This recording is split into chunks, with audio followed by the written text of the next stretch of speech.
এত সুন্দর চমৎকার বাচ্চা যদি পক্সের কারণে নষ্ট হয়ে যায় তাহলে কেমন লাগে বলেন। যাই হোক, আলহামদুলিল্লাহ এটার সারা বডিতে কোনো পক্স নাই, কিন্তু পায়ুপথে অর্থাৎ পায়খানার রাস্তায় কিন্তু পক্স আছে, এবং সেটা কিভাবে ট্রিটমেন্ট করেছি তারই বিস্তারিত বলবো। এটাতে যখন একদম শুরুর দিকে পক্সটা হয় তখন পক্সের মাথাটা হালকা একটু খুঁটে সেখানে পক্স রিমুভার যে পাউডারটা পাওয়া যায়, আমাদের পক্স রিমুভার ভাই যে পাউডারটা বানায় ওই পাউডারটা লাগাই দিই। 2 দিন লাগাই দেওয়াতে মাশাআল্লাহ খুব সুন্দরভাবে শুকাই গেছে। আশা করি 1-2 দিন পরে ফুললি রিকভার করে যাবে। পক্স খুবই সেন্সিটিভ একটা ইস্যু। দেখা যায় যে পক্সের কারণে অনেক বাচ্চা কাচ্চা আমাদের নষ্ট হয়ে যায়, বিশেষ করে চোখে, মুখে, ঠোঁটে, নাকের মধ্যে বা পায়ুপথে যদি পক্স হয় ওইটা কিন্তু খুবই মারাত্মক আকার ধারণ করে। আর এটা রিমুভ করার জন্য দেখা যায় আমরা বেসিক্যালি আমি যেটা করি যে হারপিক ব্যবহার করি। তো হারপিক ব্যবহার করলে দেখা যায় যে ওখানে এই সেন্সিটিভ জায়গাগুলোতে ব্যবহার করা যায় না।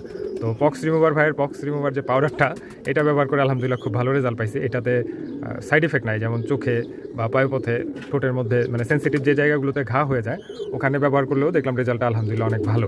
আমি প্রথমবার ব্যবহার করেছিলাম, হয়তো বা আমার ব্যবহারে ভুল ছিল যার কারণে অত ভালো রেজাল্ট পাইনি।